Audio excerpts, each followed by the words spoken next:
Shedeur Sanders will be starting for the Browns by week 9. I am buying this. Absolutely. At a certain point, Joe Flacco just not the answer. We know they already made the change. Dylan Gabriel is starting this week. We know that. But maybe a team needs a quarterback, and they're willing to trade for Joe Flacco for some level of stability, and then we simply get nothing out of Dylan Gabriel. He is a rookie quarterback when it's all said and done. Maybe there's just no production from him. So why not just move on to a different rookie quarterback that you have just to see what you have? And then, as George, as you mentioned up at the top, you have to evaluate going into next year's draft. So I will absolutely buy this. The next 4 weeks, Minnesota, Pittsburgh, Miami, New England. I mean, the question is this. If they truly believe that Gabriel could be a future starter, you got to give him more than 4 weeks, right? That's 4 weeks is not enough. Minnesota, that's a rough game, all right, being played, England this week. Pittsburgh, they haven't have a defense. Miami is not very good. New England's supposed to have a good defense, has it here. I want to sort of go. I mean, I think Shedeur Sanders is going to start at some point this week. I don't think it's going to be by week 10, although that does make sense here to name him the starter during the bye week, get him 2 weeks here. I'm going to go more, maybe double digits, week 12, week 14, somewhere around there. Because I want to give Gabriel a longer run. I think Gabriel might do some damage here against these lesser defenses here. So I like to give him a longer runway here. That being said, I do not think Gabriel is the long-term future of this team. I don't think he's a franchise quarterback at all here. I think he's a number 2 at best here. Sanders could be a number 1. I have doubts about him too. I think Sanders has a better shot. So by week 9, by week 10, I'll sell that. But if you were to give me a couple of more weeks, I would have bought it. Fantasy Sports Today. Fridays starting at 3 p.m. Eastern. Only on SportsGrid.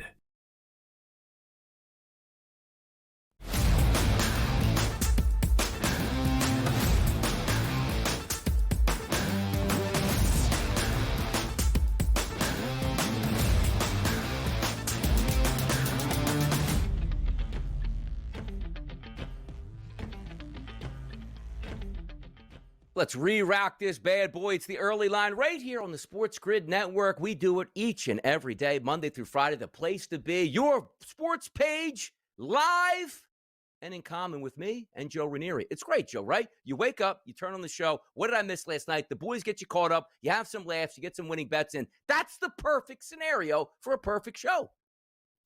It's how it works, Donnie. It's what we do here. Just rinse, repeat. It's automatic. Yeah. Just come here and join us each and every Monday through Friday. We got you covered.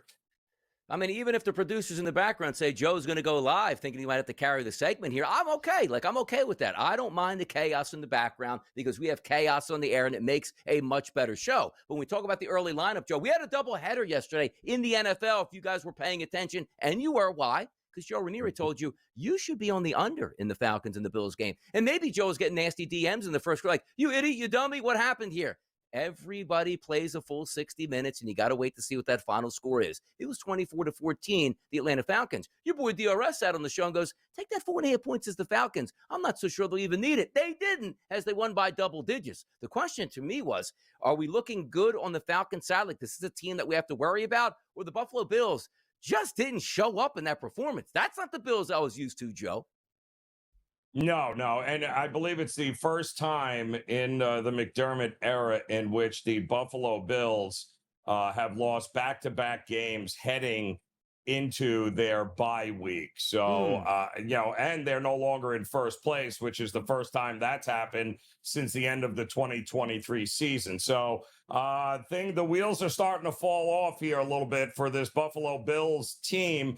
And it's because they've become, and we thought it was great how well and their dedication to being a power running team and their ability to be able to push teams around. That was all great. But the problem is teams have adjusted, and they have absolutely no wide receivers on this team that can stretch the field. What they wouldn't do for a Stephon Diggs right now in a Bills uniform, let me tell you, Donnie. But they don't have that, and they better figure it out.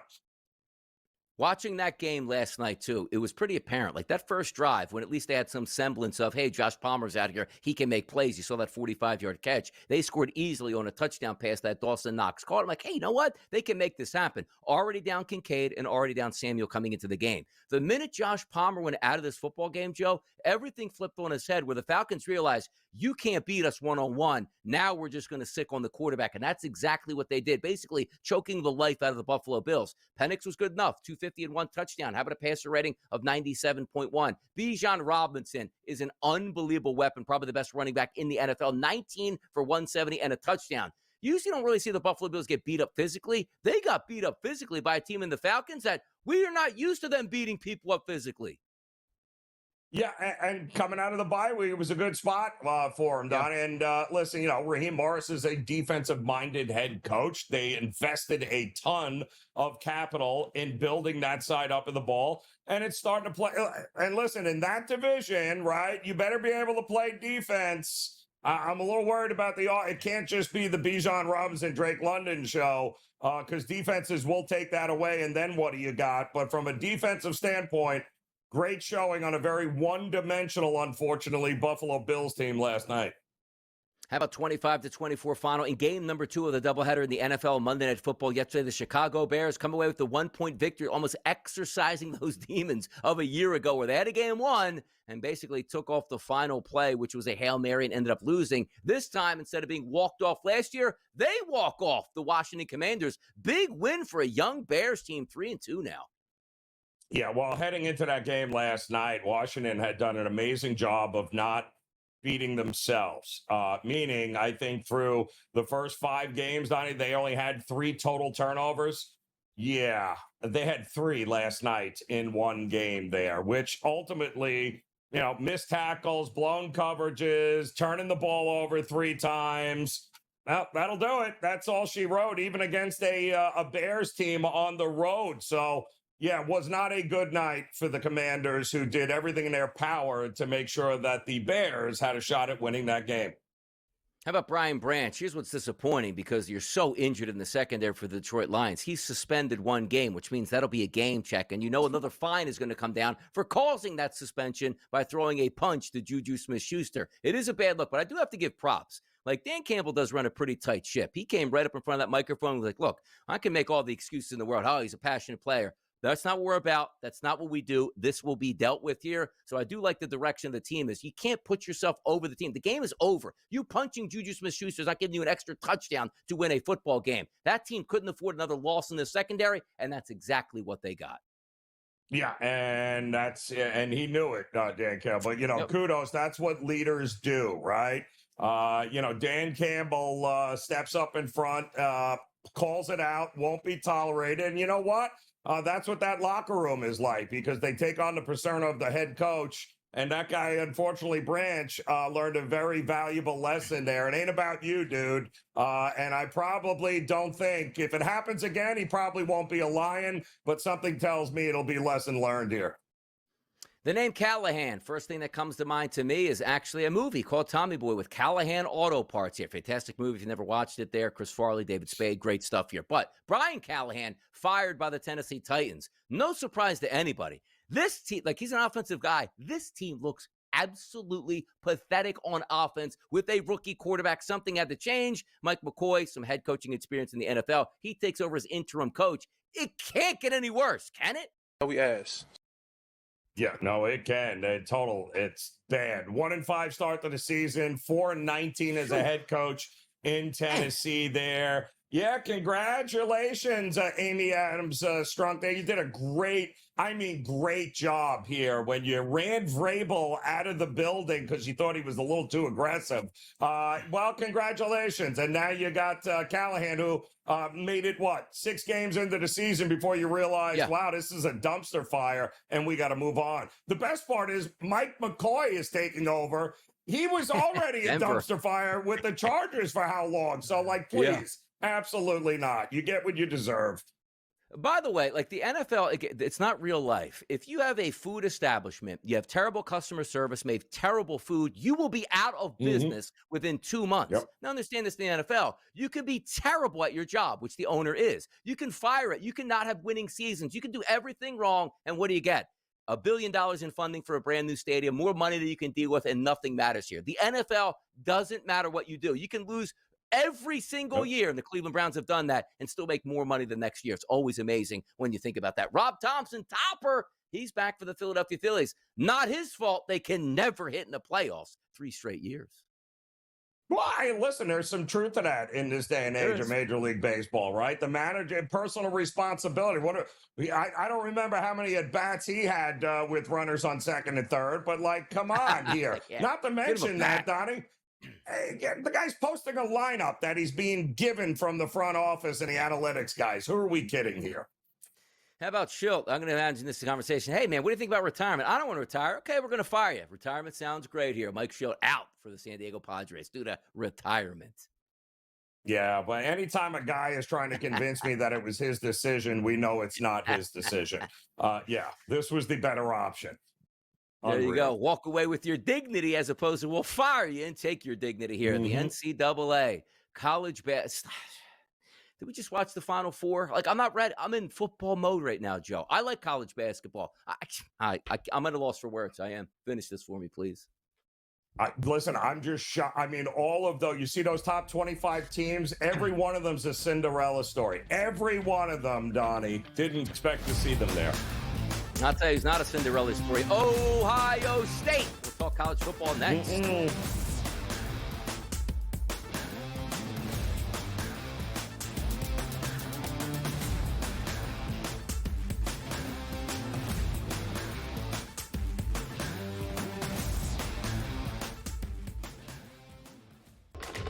Enter into the magical world of McLuck.com, where even the smallest of spins can win real cash prizes.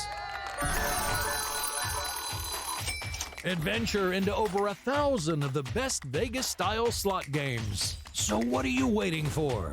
Unlock your free welcome offer today.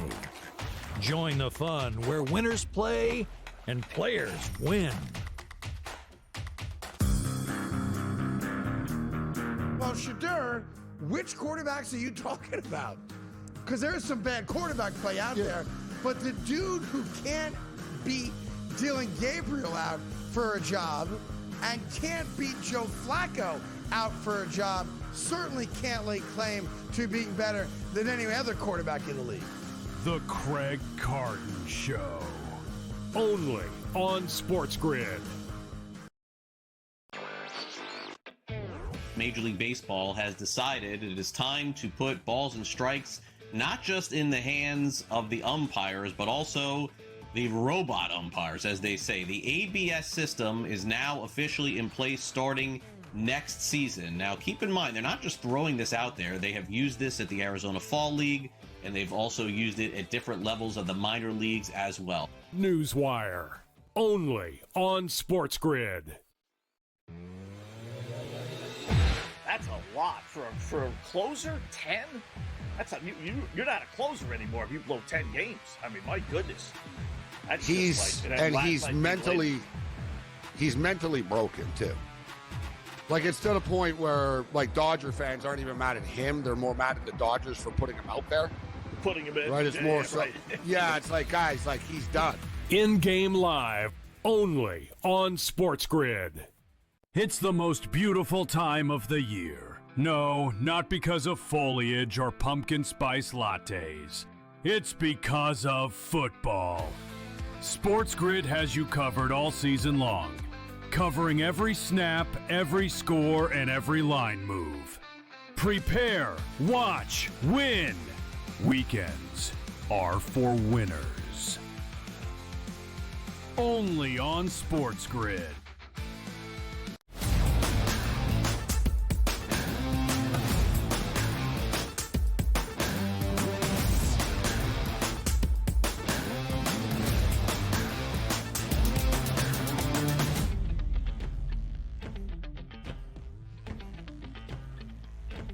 Talked about the basketball poll here in NCAA action. It's coming up soon this season. Before you know, it's going to be feast week in college basketball, but we're feasting on college football right now. The AP Top 25 poll, no surprise, it's Ohio State sitting at number 1. Those Miami Hurricanes at number 2. And look at that. Indiana University, number 3. How about Joe? I don't know. Indiana is a football school now. Woo! Yep. Yeah, kind of crazy, isn't it? And well, enjoy it now, Indiana, because Signetti will not be there and your head coach next year.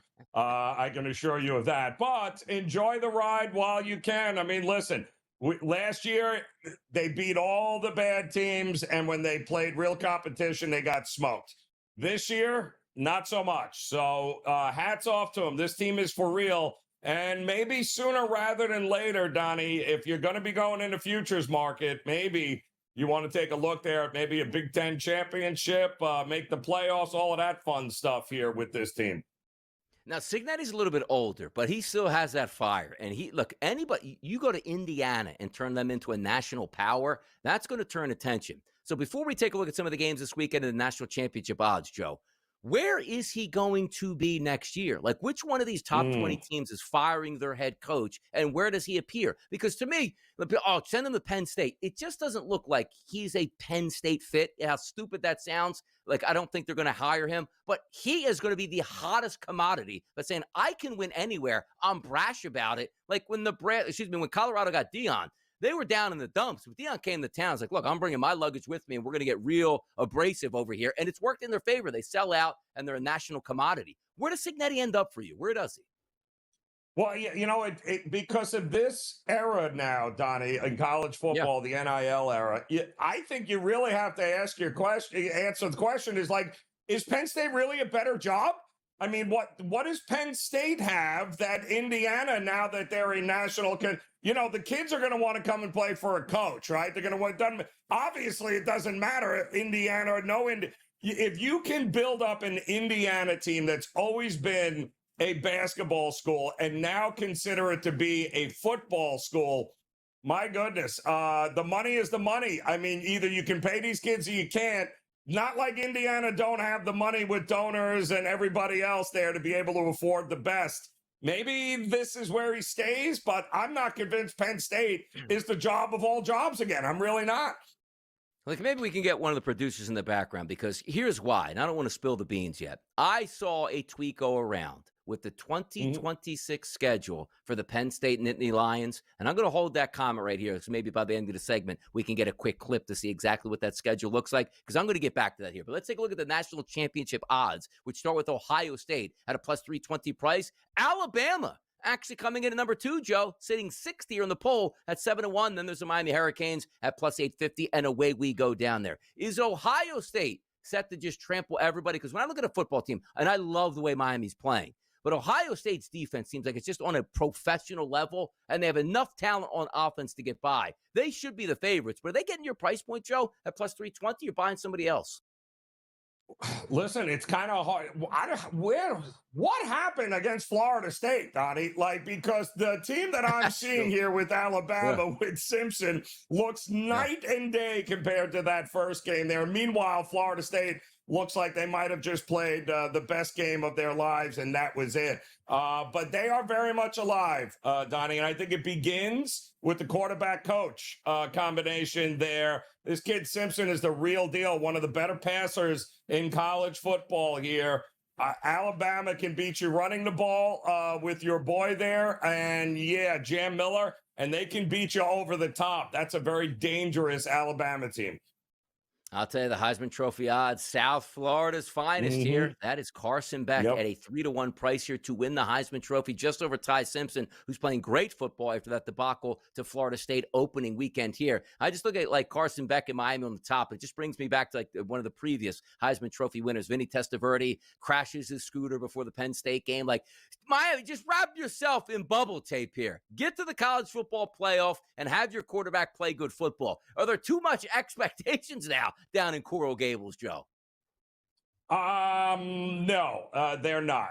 This is a big game coming up here. But listen, that is on both sides of the ball, Donnie, maybe the most complete team in college football right now. It remains to be seen with Ohio State because defensively we know they're elite. But if, it comes down to it, do I want the freshman or do I want Carson Beck at 40 years old leading my team? I think that's ultimately what it's going to come down to. As long as they don't shoot themselves in the foot, he should be the front runner from here on out. Let's go. By the way, let's get into some of these games this weekend coming up. Ole Miss heading between the hedges to take on the Georgia Bulldogs, Joe. This line opened up double digits. No longer. We're actually down to 7 at most outlets right now. Georgia and Ole Miss, 3:30 SEC battle this weekend. What are we looking at here? Well, boy, I tell you, Ole Miss, man, by the hair on their chinny chin last week. But listen, Ole Miss does that, right? They make the easy games look hard. They make the hard games look easy. I don't like this Georgia team. This is not the same old Georgia Bulldogs. They're pretty good against the run, Donnie, but against the pass, not so much. I'm pretty sure Ole Miss is not going to want to run the ball. It's going to be all about throwing the ball all over the field. I don't think Georgia can compete. I'll take the touchdown plus in this one here. I think Ole Miss gets it done. All right, how about this one here? Tennessee, Alabama, little Dixieland delight. 9.5-point favorite for Bama at home. Rocky Top coming to town here. Should be a fun one. 58.5. Love to see that as a total. I don't know that I want to sweat out an under in this game, Donnie. I am fairly certain both of these teams should be able to put some points on the board, and I think rather easily. Much like that Georgia-Tennessee game was a shootout, I think this could be one as well. Shoot it out at this point. A lot of good stuff coming up this weekend. Also, some other games, USC and Notre Dame. I'm telling you right now, Joe, Notre Dame wins again as we march towards the college football playoff after losing our first 2 games. Who said it can't get in the playoffs here? Who's talking all that nonsense? Notre Dame double-digit winner over SC, Joe. I'm calling it right now. Well, USC, you got to win a game on the road, Lincoln Riley, against a good team. Let's see you do it here this week. James Franklin was a year away from putting it together. Come back after the break. I want to show you something.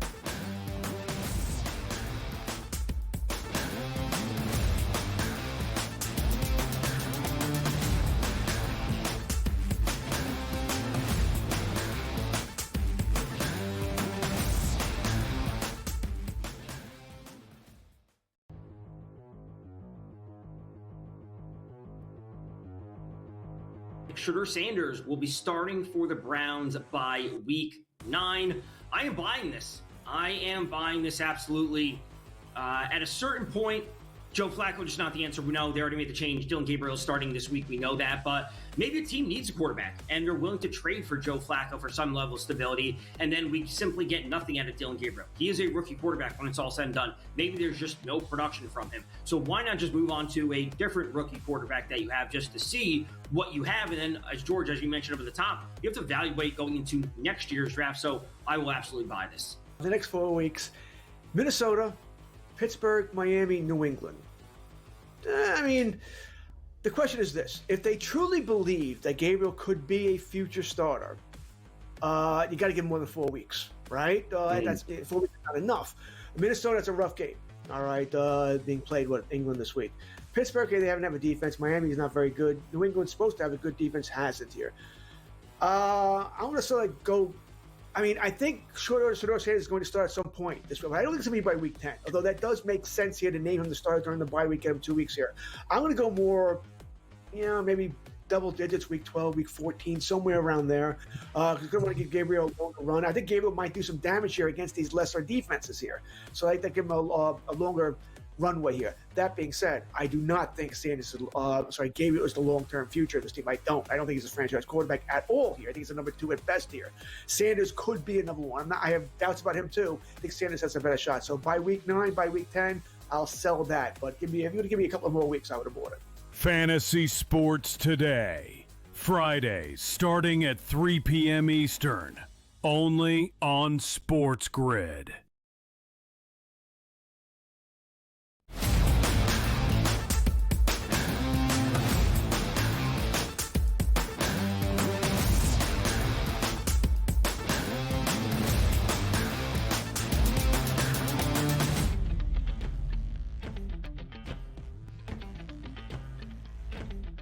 I get angry at Penn State, right? Sometimes it can be a little bit envious because the reason why, Joe, is I want to talk to you about Penn State's 2026 schedule.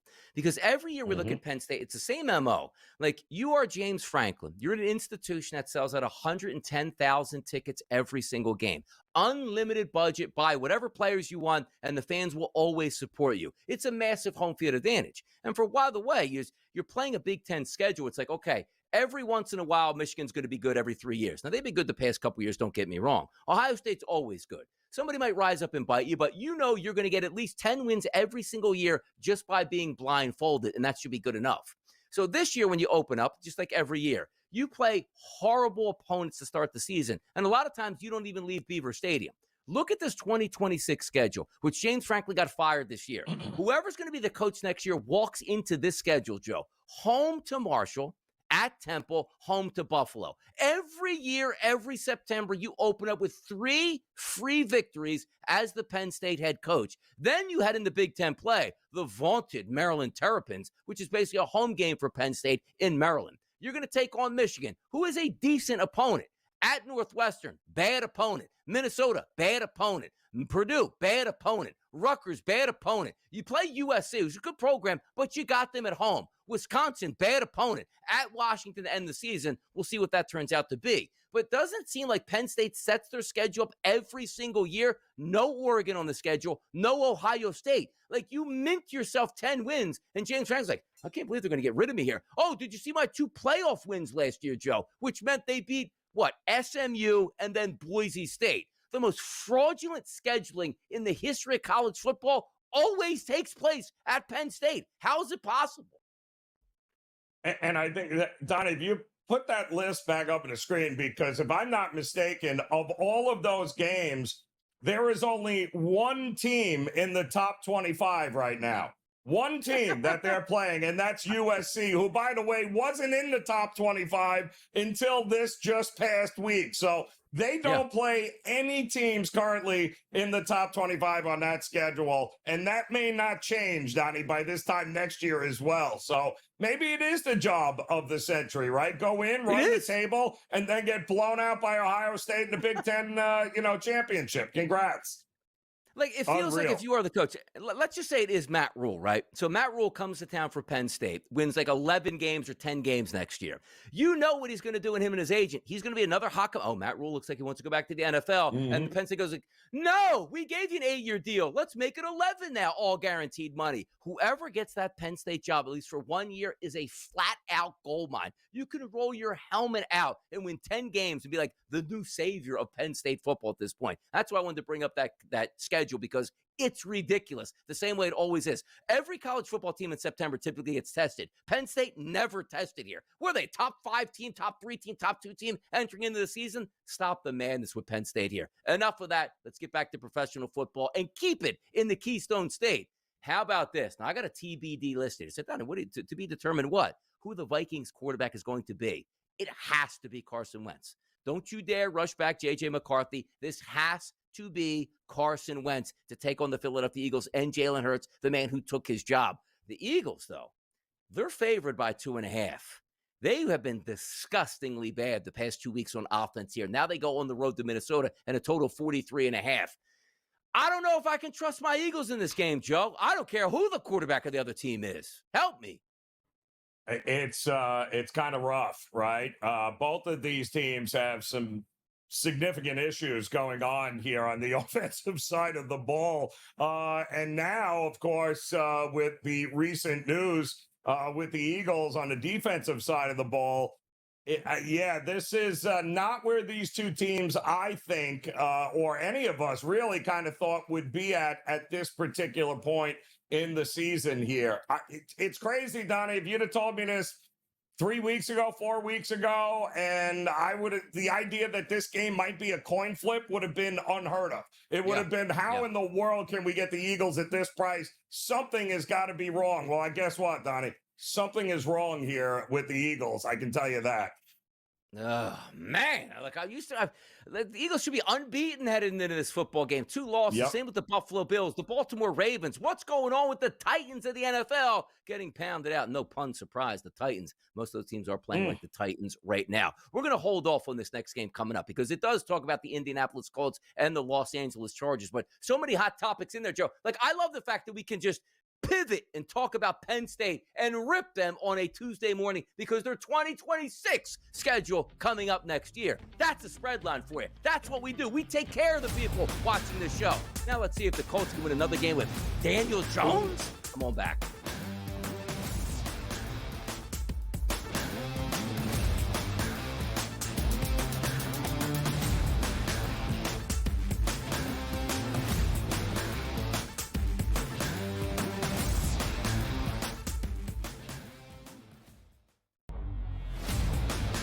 Have you been watching Tua Tagovailoa's post-game press conferences where he basically is like, yeah, I'm getting paid, deal with it. By the way, how's the team? Nobody shows up to meetings, players-only meetings, people skip out. Nobody cares around here, and we lost again. Tua threw 3 interceptions. Yes, he's part of the problem. James Franklin got fired from Penn State, we'll talk about later. When is McDaniels getting shown the door? This team is ridiculous, Joe. The Early Line, only on SportsGrid. Basically a year's worth of starts at this point, because remember, Drake May was not the starter out of the gate during his rookie year last year. That was Jacoby Brissett. There have been some, encouraging performances and, I think some flashes of what could be upper echelon talent within the scope of the league. But going into this year, it was, we're going to find out. Game time decisions, only on SportsGrid.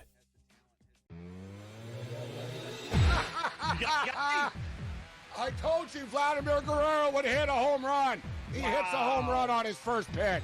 2-run shot, 2-0 Jays. And I gave you Suarez earlier. I'm telling you, Scott, Contreras last night, Story the other night. Bro, every night I've been hitting these home run props.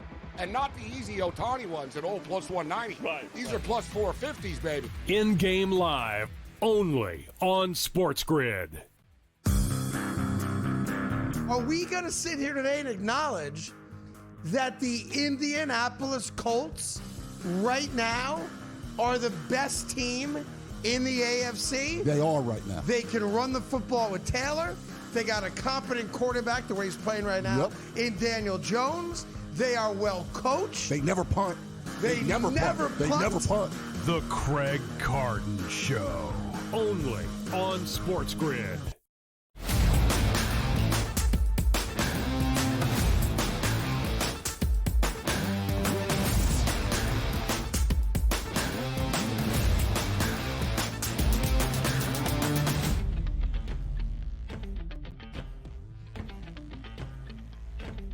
This is what you love about sports. This is what you love about the fall. Like, Joe, we just got done handicapping yesterday a doubleheader in the NFL.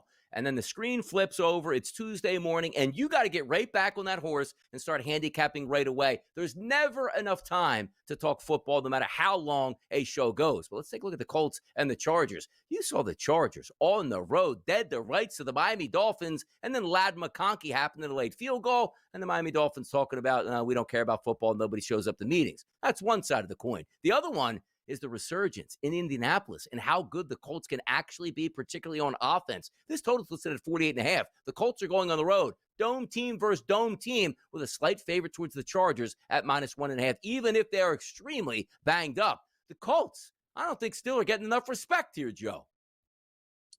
I can't wait to see where this line goes, Donnie. I think this is going to be one game this week where it's going to be very interesting, beginning right around Thursday when the limits increase and we start to see what kind of line movement unfolds here. Because, again, the Chargers, still a lot of question marks, a lot of injuries. We got to see. I mean, they had their hands full on the road against Miami, and it wasn't like the Colts just, handled Jacoby Brissett and company and ran them over. They needed to come from behind to win that game as well. But what this line tells me, Donnie, is that on a neutral site, man, the Colts should be a favorite. That's what you're telling me here. We know there's no home field advantage for the Chargers here.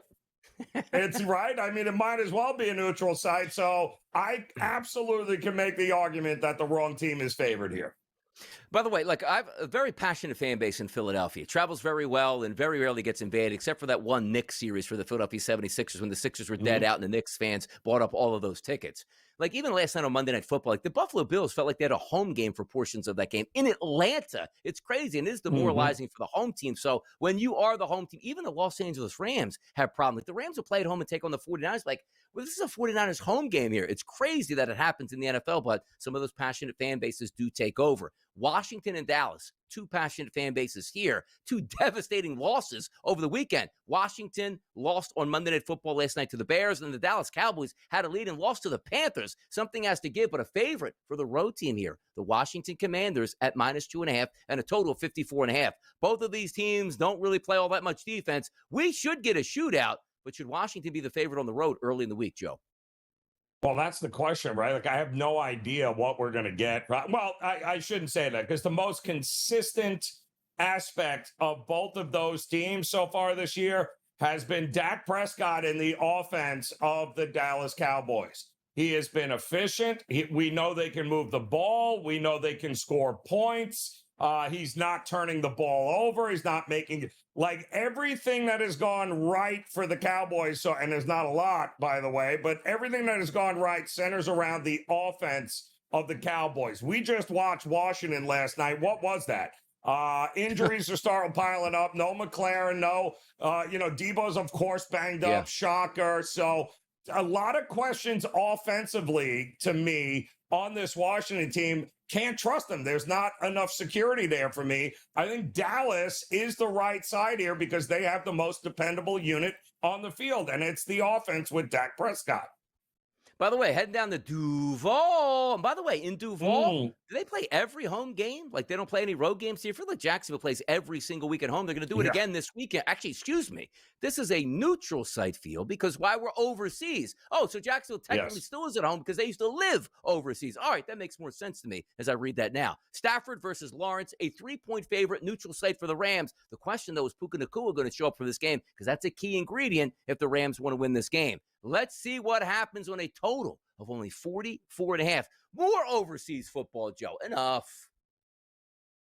Yeah, I'm going to be interested to see if the hook gets involved in this game here, or are we going to see more, or is it going to go under a field goal? We know, I mean, listen, nobody has been to London and played games overseas more than Jacksonville. We all thought they'd be moving there at some particular point, right? This will be the Rams, I think, their second straight road week, although this is a little bit further than Baltimore here, but they didn't really have to. The Nacua thing is going to be a problem worth monitoring, but it wasn't like they had to exert a ton of energy against the Ravens to get it done there. So, I kind of like the Rams and Stafford. He's been there before as well. And I do think that the Rams just have the better team right now, and I still don't trust Trevor Lawrence and that offense yet. I just can't get there with them. Yeah, it's way too much talent on that offense to struggle the way they have been doing here, and we'll see it. Because I picked the Jaguars to beat the Seattle Seahawks. That didn't work out. Seattle was a better team. And by the way, Jackson Smith and Jigba, I think his total before the season, Joe, somewhere around like 700 or 800 yards receiving. That guy is absolutely on fire, and he's a true number one. One of those we're going to say, hey, we'll move on from DK because we got our number one wide out. They were right. That guy is the truth here. Yep. Let's get over to Pittsburgh and Cincinnati on Thursday Night Football divisional battle. The first place Pittsburgh Steelers and Aaron Rodgers on the road as a 5.5-point favorite in the total that's listed at 42.5. I don't know what to make of Cincinnati. It was a lot of the same old. And yes, they played a little bit better on offense in the second half, but Pittsburgh has a pass rush. Joe Flacco cannot move. I don't see, there's not a lot of positives for me on the Cincinnati Bengals. Just isn't right now, Joe. Well, listen, they didn't get blown off the field at Lambeau there with Joe Flacco and company because Flacco eventually figured out in the second half, I'm just going to throw the ball over to Jamar Chase and whatever happens, happens, and that'll be it. But they were able to run the ball a little bit with Chase Brown, which is great news here. And historically, Donnie, don't we all know the biggest bugaboo and complaint about Mike Tomlin over the years has been, yeah, he elevates his team and his teams win those really tough games. But the cakewalk games, the games they're supposed to run away with, yeah, he allows those teams to hang around and they don't put anybody away. Wouldn't shock me if the Bengals end up pulling an outright upset here. How about this next game, Joe? Show me you're for real, Atlanta. Show me you just beat the Buffalo Bills at home. Show me you can get momentum by going out of the West Coast on a non-dome team to take on San Francisco. And San Francisco is hella banged up coming into this game. But look at this price point, Joe. It actually opened up at 4.5, which I'm surprised, but it's still a -3. Most people are going to watch Atlanta last night and think it's going to be on cruise control. San Francisco lost this previous weekend and lost Fred Warner. They are so damaged goods, but we don't know who the quarterback is going to be. And quite frankly, Mac Jones has been very good. But if Brock Purdy starts, how do we feel about this game? Is Atlanta going to be swelled up enough to say, hey, we had a great Monday night game, forget the play this weekend? They're dogs. I feel like I want to take Atlanta, but I know why that line's there. And it's there for a reason. Exactly correct, Donnie. It is there for a reason, but it also bears keeping an eye on the availability of who is it exactly for the 49ers that's going to be on the field. I mean, say what you want. That team fought, and they fought really hard against that Tampa Bay Bucks in an impossible situation as they keep losing guys left and right. But Mac Jones is a warrior. Purdy should be back here in time, but it's got to be who's in and who is out for the 49ers, because what the market and that line is telling you is they may have just enough to be able to hold the fort down against Atlanta, who's got to go on a long road trip outdoors here. We'll see how they react. Who's in, who's out for this one, Joe? Unbelievable game setting up this weekend. That's Tampa Bay and it's Detroit. Baker Mayfield, Jared Goff slinging it all over the field. No wideouts for Tampa. No defensive backs for the Detroit Lions. Still a total of 53.5 and a favorite towards the Detroit Lions at -4.5. I usually love the Lions at home, and I think that offense is going to move the football. Can Baker go into a hostile environment and pull off this upset? Why not? I mean, we've seen them do it. He was almost close to doing it, a couple of years ago in the playoffs, remember, in Detroit. And, these two teams know each other well. The two quarterbacks know each other well. I think this is going to be extremely interesting. But again, got to figure out who's healthy in that secondary for the Lions. Absolutely. Who's healthy, who's not healthy? I'll tell you who's healthy joining us up next. It's Adam Kaufman. Let's get some info on some Major League Baseball and NFL action next.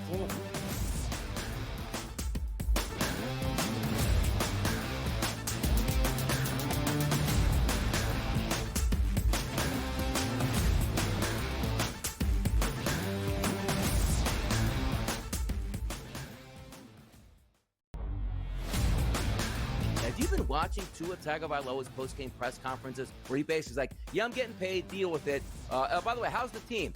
Nobody shows up to meetings, players-only meetings, people skip out. Nobody cares around here, and we lost again. Tua threw 3 interceptions. Yes, he's part of the problem. James Franklin got fired from Penn State, we'll talk about later. When is McDaniels getting shown the door? This team is ridiculous, Joe. The Early Line, only on SportsGrid.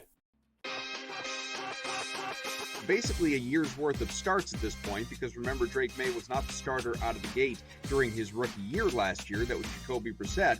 There have been some, encouraging performances and, I think some flashes of what could be upper echelon talent within the scope of the league. But going into this year, it was, we're going to find out. Game time decisions, only on SportsGrid.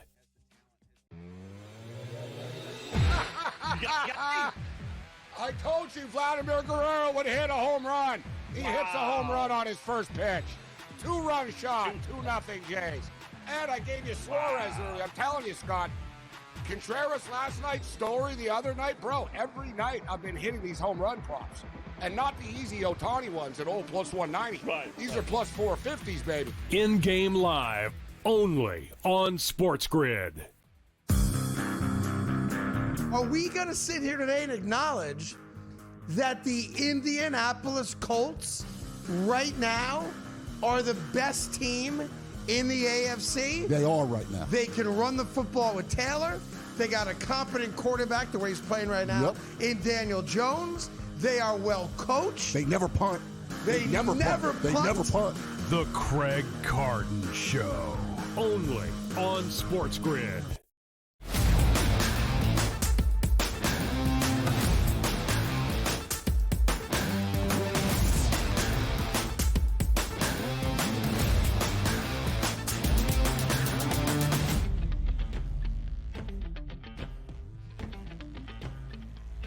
Oh, it's a Tuesday. It's a glorious Tuesday, though. It's the early line. It's the SportsGrid Network. It's how we get down to business here. And sometimes we say, you know what? Let's raise the energy level. Let's bring in some friends here to the program, as we like to say. Donnie right side, Joe Ranieri. Let's welcome in Adam Kaufman here on a Tuesday morning. That, you know, being from that New England area and that fandom here, maybe the antennas are going up saying the Buffalo Bills just ain't that good, Adam.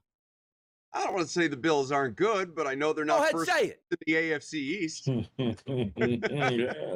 As of right now, through 6 weeks, that is none other than the New England Patriots. Please admire the beautiful Boston skyline behind me. Yeah, look, I think this thing with the Bills, clearly, you know, they're not playing quite at the level that we would have expected them to through 6 weeks. Lord knows people thought they were going to win, at the very least win. Maybe not cover, but win in Atlanta last night. I had an unfortunate amount of money tied to just money line parlays with Buffalo as the last leg, and I opted not to hedge. I thought about it, but I was like, no, they're going to get the job done. This is going to be a pride thing, right? Like you lose in prime time in your own building as the Super Bowl favorites against a division rival, a team that hasn't really been a rival in years that you consider lesser than you. You're going to go to Atlanta and take care of business against a team that lost by 30 points in Carolina, right? No, the Bills, they just couldn't get out of their own way. In the first half, you guys know, it was penalties left and right. And then, ironically, as the defense started to figure itself out, it was Josh Allen and the offense that couldn't get going in the second half. And boy, I mean, every opportunity as that game was going on, you know, you're staring at it. They're down by a touchdown, and, you know, you get the defensive stand that you need, or you get the, you know, the block kick of Parker Romo, and it's like, oh my God, they're still in this. There's still a chance. And then it's just either 3 and outs from Josh Allen, or, you know, a bad drop, or whatever it may be, any combination of things that sort of make you say, all right, maybe this team is a little further away than we thought it was. But I think the overarching sentiment from that game, and really from the week, as much as I would love to say it's watch out for my New England Patriots, it's really the AFC, guys, is just wide open.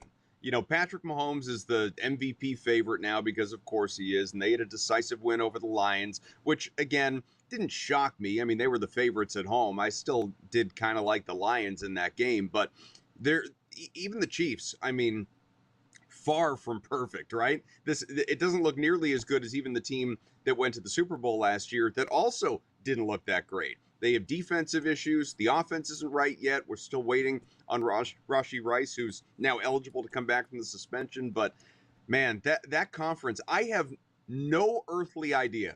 As we sit here, October 14th, I have no clue who's coming out of the AFC to win this conference. I really don't. This thing it's upside down.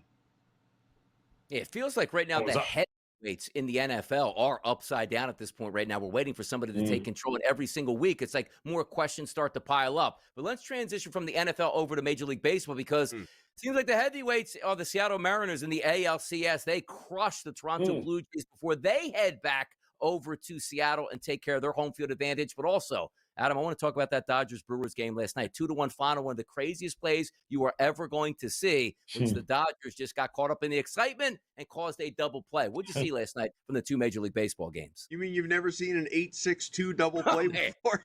That thing was outrageous, obviously. And I know, you know, there were a lot of people that were thinking about the over in that game that, you know, probably point to that play, right? I mean, you got a ball that looks like it might go over the wall. You got the bases loaded for the Dodgers. I mean, you could make the case that LA should have scored 3, 4, 5 runs at least in that game, and they wind up with 2 barely, thanks to, you know, getting walked in for what was eventually the winning run in the 9th inning. So the offenses just weren't there in that first game last night. I think that's going to be different. Despite the pitching matchup in this next game tonight, Yamamoto against Peralta, 2 guys that obviously both had excellent regular seasons.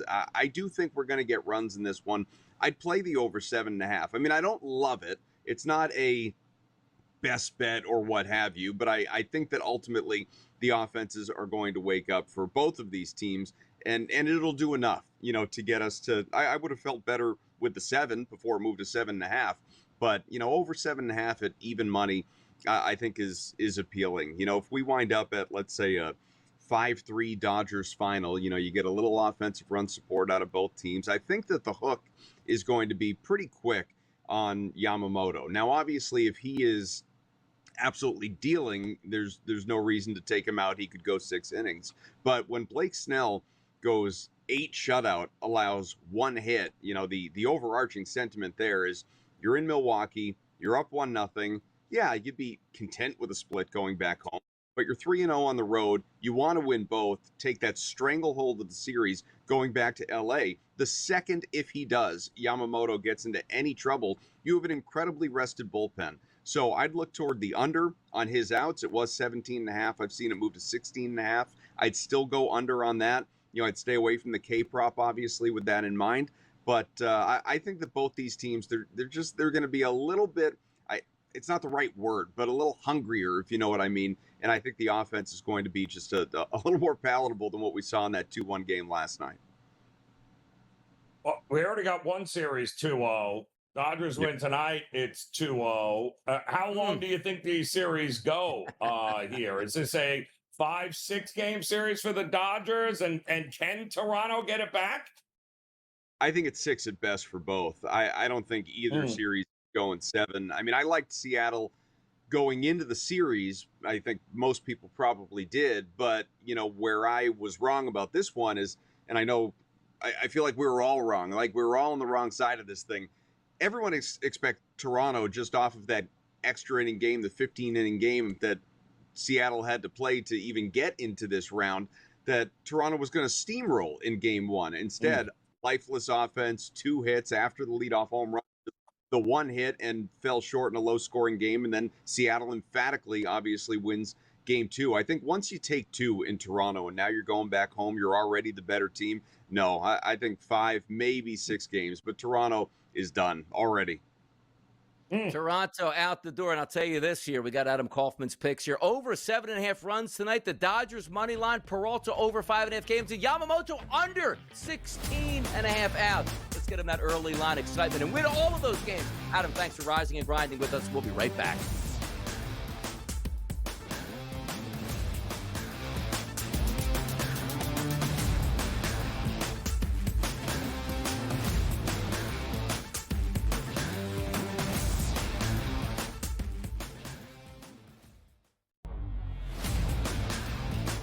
Maybe that Chiefs dynasty is actually crumbling. And listen, I don't blame you for that, but you would be wrong. Here's what actually happened in that game last night. See, the Kansas City Chiefs dominated the Jacksonville Jaguars pretty much up and down that field. They outgained them, Donnie. You ready by this? By over 150 yards of offense. The early line. Only on SportsGrid.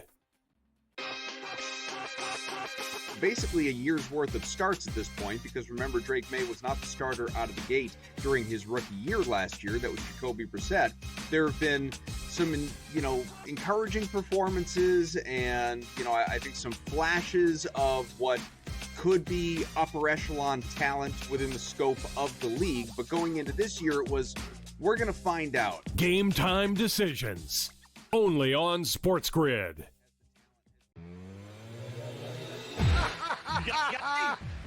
I told you Vladimir Guerrero would hit a home run. He hits a home run on his first pitch. 2-run shot, 2-0 Jays. And I gave you Suarez earlier. I'm telling you, Scott, Contreras last night, Story the other night. Bro, every night I've been hitting these home run props. And not the easy Ohtani ones at old plus 190. Right. These are plus 450s, baby. In-game live. Only on SportsGrid. Are we going to sit here today and acknowledge that the Indianapolis Colts right now are the best team in the AFC? They are right now. They can run the football with Taylor. They got a competent quarterback the way he's playing right now in Daniel Jones. They are well coached. They never punt. They never punt. They never punt. The Craig Carton Show. Only on SportsGrid.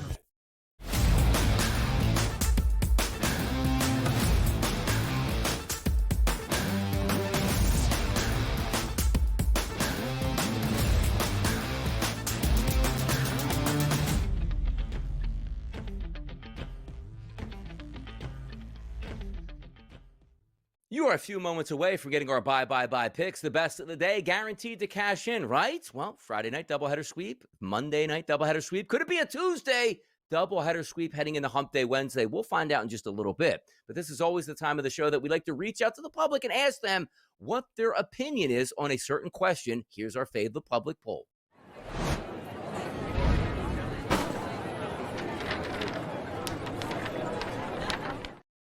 Come on now, get over to X. Follow at SportsGrid here so you can get these questions delivered to you each and every morning. The question today was simple, like we like to ask in the morning. Who is your favorite to win the World Series this year? There's 4 teams that we picked. Why? There's only 4 teams left. It's the Dodgers at a minus 135 price point, the Mariners at a plus 175 price point, the Brewers plus 850, and the Blue Jays down 0-2 at a 13-1 price. For me, I did take the Dodgers. I thought they would win their game yesterday, and they did. They have a 1-0 series lead. Yamamoto's on the mound today. But if we look at these two, the poll, Joe, updated numbers. The Dodgers, 40%. The Mariners, 41%. The Mariners at the plus 175 coming in for the public. Are you fading the public or backing the public today, Joe? Well, I mean, the Mariners are going to be that trendy dog, Donnie. We know nobody likes the big bad wolf to win it every year, but the Dodgers are the champions until somebody beats them. And right now, I will say with that starting pitching staff, the biggest issue for me with them is going to be that bullpen. But I got to worry that Seattle, maybe that bullpen is pitching its best, and will that be it? Enough to get past Toronto, but will be enough to beat the Dodgers?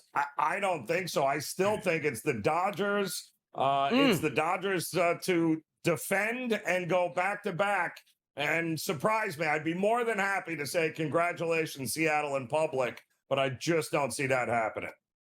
Now, I wonder if, like Gabe, we know is a big Los Angeles Dodgers fan, but also loves his Blue Jays. Who did he vote for? Dodgers minus 135, or did he go to 13-1 price on the Blue Jays? Dodgers, what are you thinking there? Sure. Which one? He went Dodgers? Definitely All right, Dodgers. so he's firing Dodgers. Yeah. And also, over under, will Gabe attend a World Series game if the Dodgers make it in? Yes. By the way, if the Dodgers make it in, is he just going to go to Seattle? That could be interesting for Gabe, huh?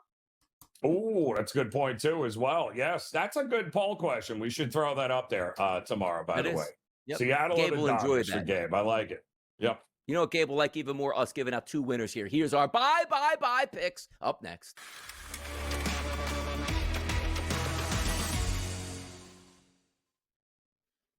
Oh, yeah. 2-0 sweep last night. Joe told you to get on the under. Ba-bing, cash. Your boy DRS told you to take the 4.5 with Atlanta. Ba-bing, cash. We're doing it again tonight, Joe. But where are you going? Baseball? Hockey? College football on a Tuesday? Where is it?